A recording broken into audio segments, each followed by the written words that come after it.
الشيطان الرجيم.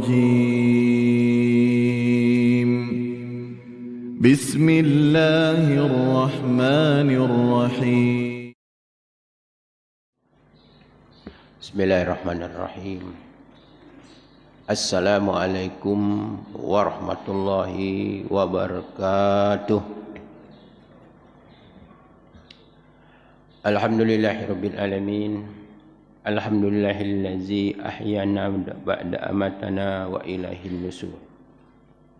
Allahumma salli wa sallim ala Muhammadin sallallahu alaihi wasallam wa ala alihi wa sahbihi ajmain. Qala Allah Ta'ala wa ma khalaqtul jinna wal insa illa liya'budun. Wa qala Ta'ala wa ma umirtu illa liya'budullaha mukhlishina lahuddin. Amma ba'du. Bapak-bapak dan ibu-ibu jamaah salat subuh rahimakumullah.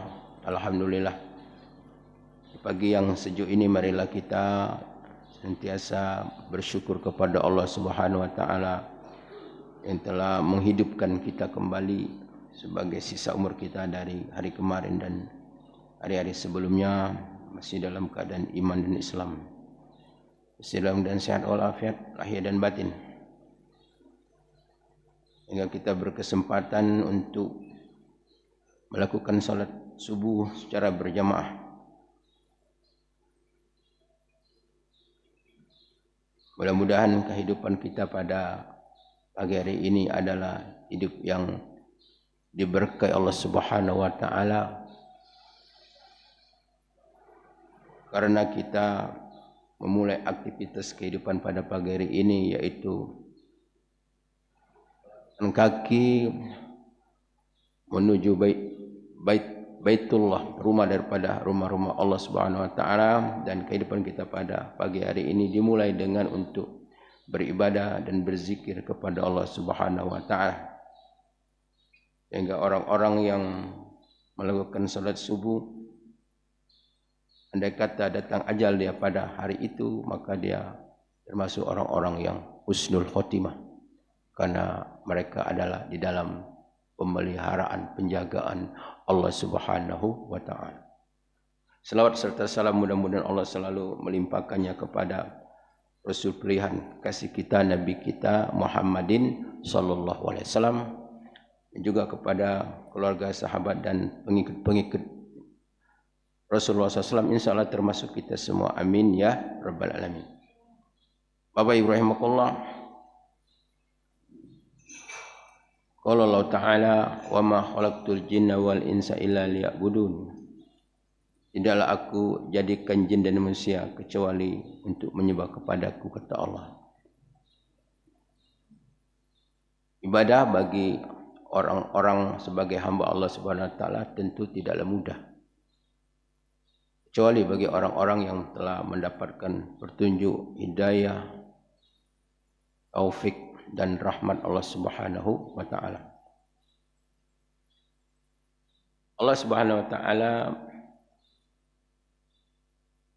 memberikan hidayah, membuka pintu hidayah. Di antaranya Allah kabulkan ibadah-ibadah yang dilakukan. Tetapi ada ibadah-ibadah itu yang telah tersimpan dengan baik, tapi pada akhirnya ibadah itu hilang dengan sendiri. Ada juga memang orang-orang yang melakukan ibadah dengan hidayah Allah Subhanahu wa taala, tetapi dia tidak mendapatkan qabul, diterimanya oleh Allah Subhanahu wa taala. Jadi ibadah yang dilakukan seorang hamba Allah Subhanahu wa taala dan terpelihara dan terjaga sampai dia mati, sampai dia menerima ibadah itu di hari kiamat nanti, itu hal yang sangat tidaklah mudah.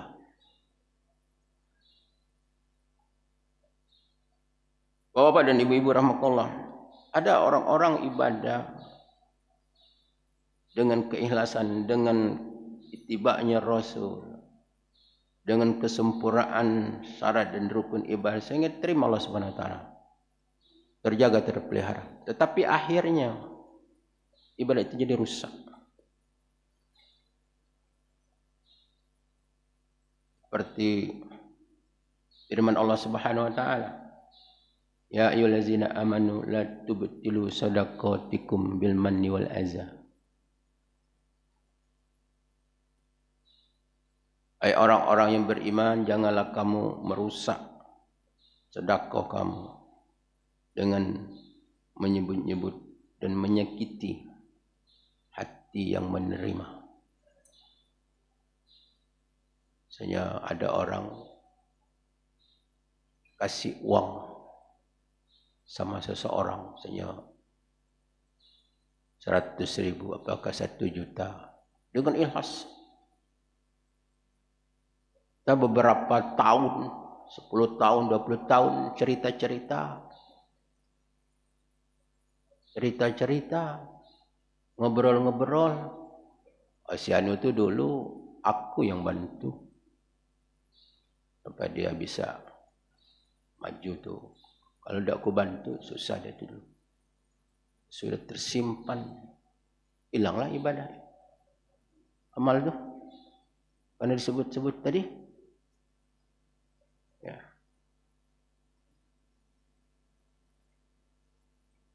Nyumbang masjid, cerita-cerita sudah puluhan tahun. Masjid itu dulu kalau udah aku menyelesaikannya tuh, nutup kekurangan tuh, susah. Pada waktu itu banyak cerita. Cerita-cerita ini berbahaya.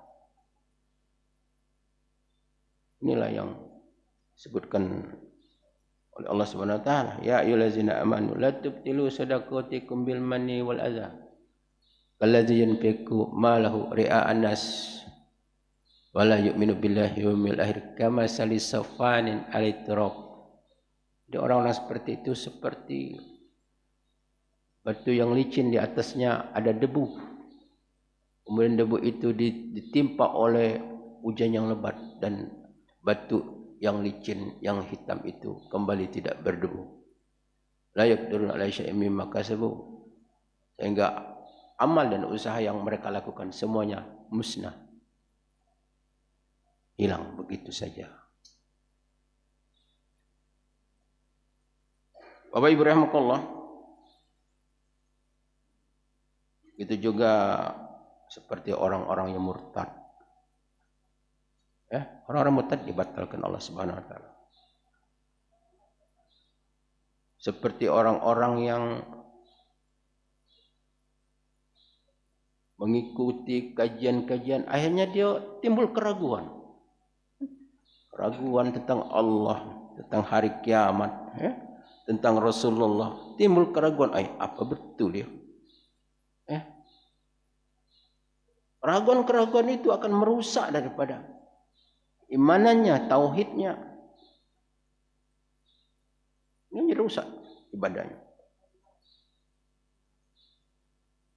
Begitu juga orang-orang yang melakukan ibadah, kemudian dia melakukan amal-amal buruk yang dia sembunyikan. Orang lain melihat secara lahiriah dia orang baik. Dia orang baik, orang yang tidak mungkin pendapat orang itu dia melakukan keburukan. Tetapi dia melakukan keburukan-keburukan yang orang menganggap itu tidak mungkin dilakukan, karena dia orang baik. Bagaimana firman Allah Subhanahu wa taala di dalam surah Al-Furqan ayat 23? Wa qadimna ila ma amilu min amalin faja'alnahu haba'an mansura. Dan kami kemukakan amal mereka.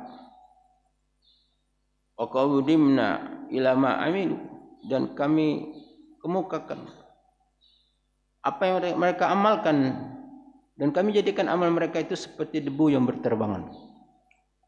Jadi pada hari kiamat nanti amal-amal itu dikemukakan Allah, diperlihatkan Allah Subhanahu wa taala kepada seseorang.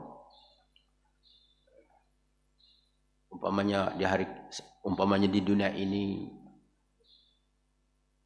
Allah Subhanahu wa taala, itu hartamu, itu kebunmu, itu tokomu, itu hakmu, itu ladangmu, itu ternakmu, itu kendaraanmu, banyak. Senang. Atau hilang begitu saja. Bagaimana? Ya, tidak adalah kesedihan yang sangat sedih seorang hamba pada hari kiamat kecuali hilangnya amal. Karena manusia hanyalah bergantung kepada amalnya itu. Satu-satu dapat memberikan keselamatan dengan amalnya yang memberikan syafaat dan pertolongan. Jadi ayat ini, sahabat ini bertanya kepada Rasulullah, ya Rasulullah, orang yang amalnya hilang tuh orang yang bagaimana? Kata Rasulullah, orangnya seperti kamu. Salat, puasa, zakat, infak, sedekah, seperti kamu. Tapi kata Rasulullah SAW, dia itu kalau jauh dari pandangan manusia, dia melakukan apa yang dibenci oleh Allah Subhanahu wa taala. Jadi dia itu adalah takut kepada manusia, menghindari dari pandangan manusia, tidak menghindari diri dari pandangan Allah Subhanahu wa taala. Itu dijelaskan dalam tafsir Imam Ibnu Katsir.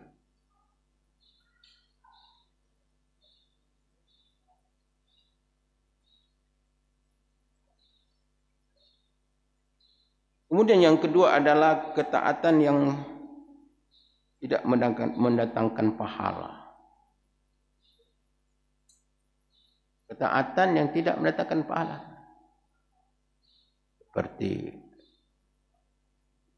ibadah-ibadah yang bukan waktunya. Dan ibadah itu kan ada waktunya. Seperti orang korban, kapan waktu korban? Mulai tanggal 10 sampai tanggal 13, ya kan? 10, 11, 12, 13. Kalau orang berkorban tanggal 14, waktunya korban enggak? Ya, korban. Tidak lagi mendapatkan pahala korban. Dia sudah mendapatkan pahala sedekah biasa. Orang yang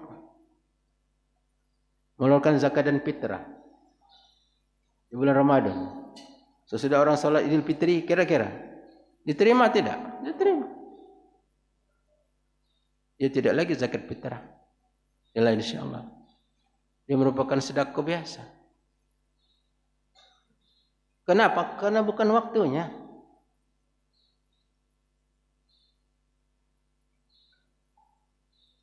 Orang akikah. Sudah tua, nak akikah. Ada tak gitu? Ada kan? Aku ini dulu katanya tidak punya apa-apa, sekarang sudah punya apa-apa. Aku nak akikah. Waktu menikah sekalian untuk lauk. Lauk sedekah. Gimana? Jadi akikah itu sebelum akil baliau. Ya kan?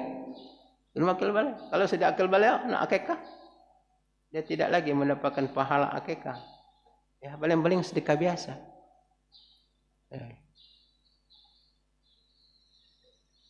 Orang salat subuh nih. Salat subuh jam 6. Dapat pahala tak kira-kira?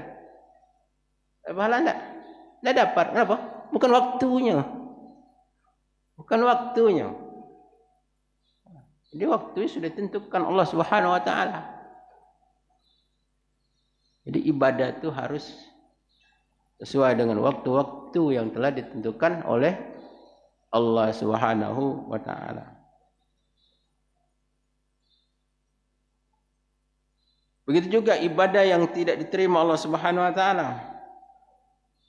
Seperti orang ibadah makan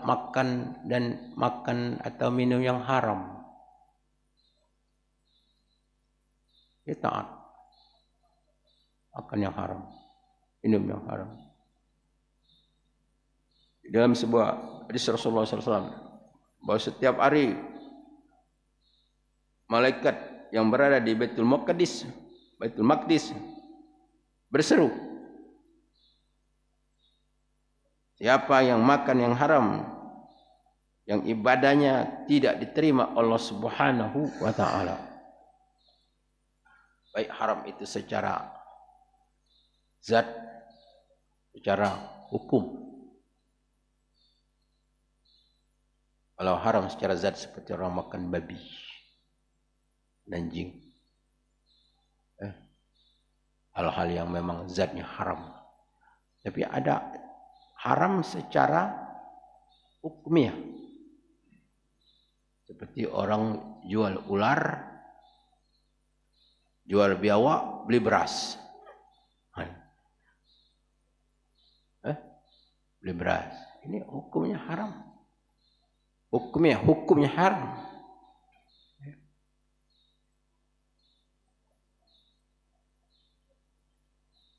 Orang musim nimbun-menimbun. Dekat lebaran timbun barang. Timbun minyak. Timbul gas. Gas harga biasanya 20-25 jadi 40, jadi 50. Orang terpaksa beli daripada tidak masak. Ini haram hukumnya. Haram hukumnya. Menimbun barang. Ini haram. Hadis Rasulullah SAW. Tak boleh menimbun barang. Inilah yang terjadi gitu. Apakah itu? Sehingga itu dilakukan atau orang yang praktek-praktek riba. Jangan ketaatan semayang, ia puasa dia, tapi riba jalan terus. Ini banyak tidak disadarin orang. Ibadahnya tidak terima Allah Subhanahu wa taala. Kita sudah sangat sering mendengar hadis-hadis yang disampaikan oleh para ulama. Itu kali makan yang haram 40 hari ibadah kita, doa kita ditolak oleh Allah Subhanahu wa taala.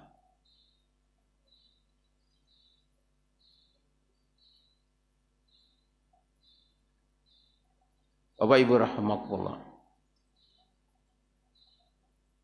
Itu juga orang-orang mengerjakan ibadah, ini ibadah yang tidak terima Allah.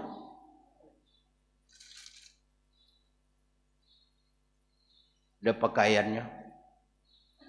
Misalnya beli baju, harga berapa nih? 100.000 baju. Tapi di situ ada duit yang 5.000-nya tidak halal. Baju itu dipakai untuk salat. Pakai kacamatanya, pakai kainnya, jam tangannya, maka pakaian yang ada barang yang haram di situ, maka ibadahnya tidak terima Allah Subhanahu wa taala. Terima Allah Subhanahu wa taala. Apalagi orang pergi haji. Haji itu nak hati-hatinya. Ada yang diceritakan, ada orang haji, ini kan berkat haji ya, jemaah ya. Ya mudah-mudahan mereka dalam keselamatan, kesehatan, kemampuan, dan sampai kembali mereka mendapatkan haji yang mabrur. Amin ya rabbal alamin. saudara kita, keluarga kita dari Lubuk khususnya.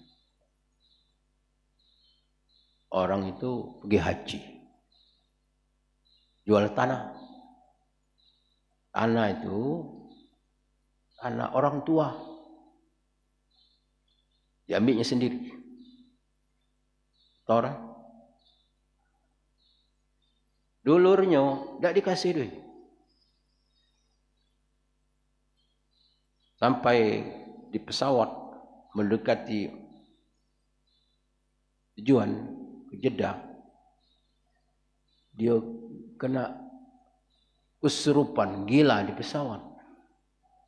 Oh jemaah, petugas kerepotan. Nah, kemudian tim dokter disuntik lah itu, suntik tenang.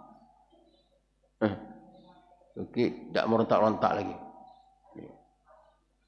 Orang perempuan lagi. Kemudian setelah sampai dibotong sampai ke hotel. Sampai di hotel ada berontak lagi. Suntik lagi. Begitu orang repot sedang mau mau ibadat, yang mau ke Masjidil Haram dan lain sebagainya, namanya haji. Dia kena lagi.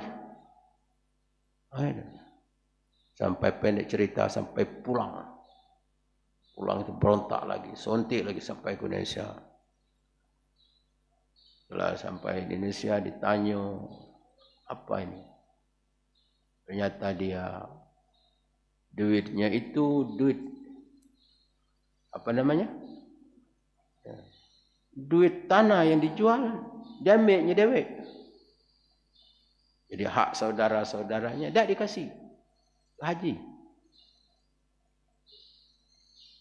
Jadi hal-hal yang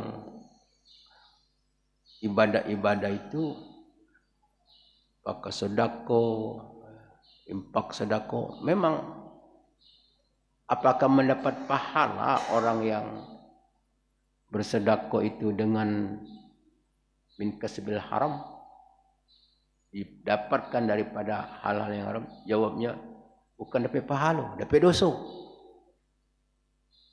Berdosa.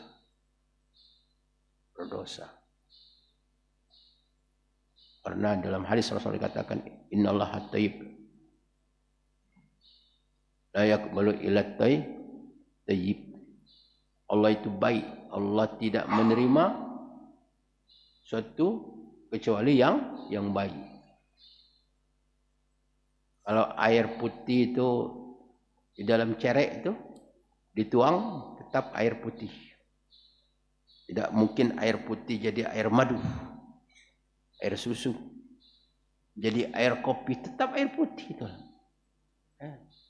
Daripada hal yang baik tetap menjadi baik. Allah Subhanahu wa taala tidak akan memaafkan karena ada pikiran orang tuh, misalnya korupsi 1M, sudah yang 500 ini diimpak biar kalau dimaafkan Allah yang 500 ini. Itu kan menurut pikiran mereka. Tidak.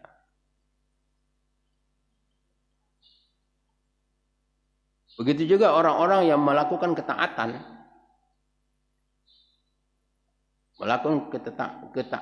tetapi perbuatan-perbuatan dosa tetap jalan terus. Tetap jalan terus, tidak mau bertobat. Hal ini dijelaskan Allah Subhanahu wa taala dalam Al-Qur'an. Innama yataqabbalullahu minal muttaqin. Sesungguhnya innama, jadi innama itu kalau dalam Quran itu, kalau inna atau namanya innama. Kalau inna ini taukid namanya. Misalnya inna Muhammad yusolli bil masjid. Sesungguhnya Muhammad sholat di masjid. Sholatnya di masjid. Kalau Muhammad yusolli, Muhammad salat. Muhammad tak tahu salatnya salat, tapi salat di rumah. Betul di masjid, selepas pasar. Tapi kalau inna Muhammad yusolli fil masjid, Muhammad salat betul-betul di masjid. Cuma di masjid tu, masjid ya, mungkin di depan tu. Masjid, masih kurang masjid. Apa kalau innama sesungguhnya innama Muhammad yusolli fil masjid. Muhammad benar-benar salat di masjid. Artinya dia dalam masjid ni. Bukan di emper sana, bukan. Betul-betul. Jadi innama ini dalam ayat ini kata menurut ulama khusus. Maka di sini dikatakan innama yataqabbalallahu minal muttaqin. Sesungguhnya Allah menerima amal bagi orang-orang yang benar-benar yang takwa. Yang takwa. Jadi orang yang belum memiliki takwa, Allah belum menerima amalnya. Siapa orang yang takwa itu? Orang yang memang melakukan ketaatan dan melakukan dan meninggalkan perbuatan-perbuatan yang buruk. Jadi perbuatan buruk itu kalau dia lakukan, dia tinggalkan, dia bertobat kepada Allah. Lakukan tobat, terus setiap hari dia tobat. Jadi dia tidak melegalkan di dalam pikirannya, ya kan? Misalnya ada orang menyembunyikan perempuan, misalnya perempuan simpanan tidak dinikahin, bunyi. Terus dia berzina. Padahal dia taat, sembahyang, puasa ini. Nah ini seperti begitu. Orang ibadah seperti begitu melegalkan maksiatnya, maka ibadah diterima Allah SWT. Karena dia tidak memiliki takwa. Jadi takwa itu bukan berarti orang takwa tidak punya dosa, tidak. Tidak ada dosa. Tapi dia tetap selalu bertobat, berusaha untuk meninggalkan perbuatan-perbuatan itu. Ini termasuk orang-orang ibadah yang ibadahnya tidak terima Allah Subhanahu wa taala. Begitu juga orang yang durhaka. Orang yang durhaka dengan orang tuanya. Orang yang durhaka dengan orang tuanya, ibadahnya, taatnya, iya, tidak diterima Allah Subhanahu wa taala. Terima. Sampai kapan? Sampai dia bertobat kepada Allah Subhanahu wa taala. Ini perbuatan sampai dia bertobat. Hal-hal yang menghalangi ibadah diterima Allah Subhanahu wa taala sampai kapan? Sampai dia bertobat, baru ibadah yang diterima Allah Subhanahu wa taala.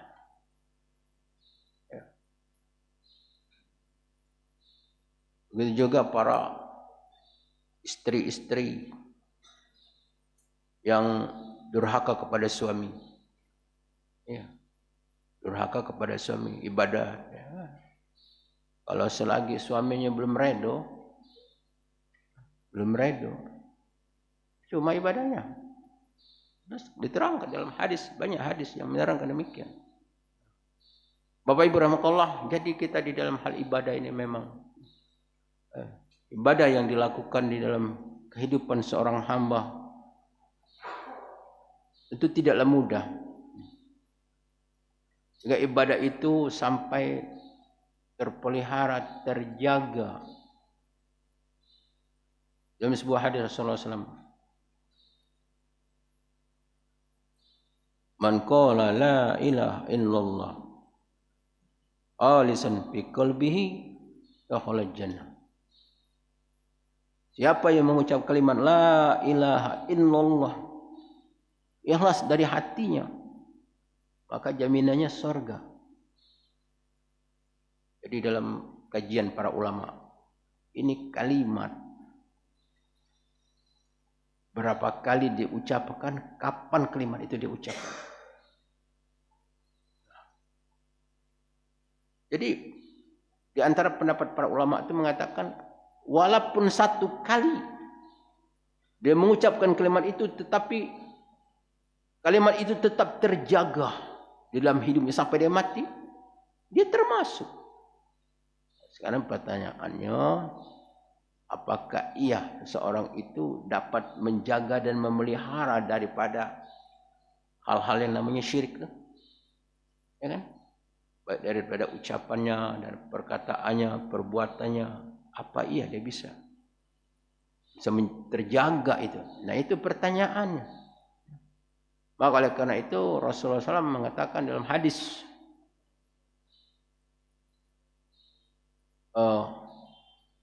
jadidu imanakum, perbaharulah iman kamu. Wa kaifa nujaddidu imanana ya Rasulullah? Bagaimana cara kami memperbaharui iman kami? Bagaimana? Kata Rasulullah, aksiru la ilaha illallah. Perbanyaklah kamu, kata Rasulullah, itu berzikir apa? La ilaha illallah. Gitu. Memperbanyak zikir la ilaha illallah itu untuk memperbaharui keimanan kita, karena ada hal-hal yang akan merusak akidah kita. Merusak akidah kita. Karena akidah ini akidah yang rusak, akidah yang tidak benar, ya ibadahnya tidak diterima Allah SWT. Karena ibadah itu baru diterima Allah SWT ketika seseorang itu termasuk orang-orang yang akidahnya benar. Dalam sebuah hadis Rasulullah SAW diterangkan, barang siapa seseorang itu meninggal disemayangi oleh 100 orang, atau dalam hadis yang lain katakan 40 orang yang berakidah yang benar, maka dia terbebas dari siksaan kubur. Siksaan kubur. Jadi doa orang yang Allahu Akbar, Allahumma firrahu warhamu, Allahumma firraha, itu doa itu yang dikabulkan Allah Subhanahu wa taala. Bagi siapa yang salat jenazah itu yang akidahnya yang benar. Akidahnya yang benar, karena akidah ini adalah merupakan pondasi keimanan, keislamannya seorang, ya kan, keyakinannya seseorang. Sempurnanya akidah, insya Allah ibadahnya akan diterima oleh Allah Subhanahu wa taala. Bapak Ibu rahimakumullah, demikian kajian kita pada pagi hari ini, ya, menyangkut tentang ibadah, menyangkut tentang akidah kita. Mohon maaf atas segala kekurangan dan kehilapan kepada Allah. Mohon ampun. Wabillahi taufiq wal hidayah. Assalamualaikum warahmatullahi wabarakatuh.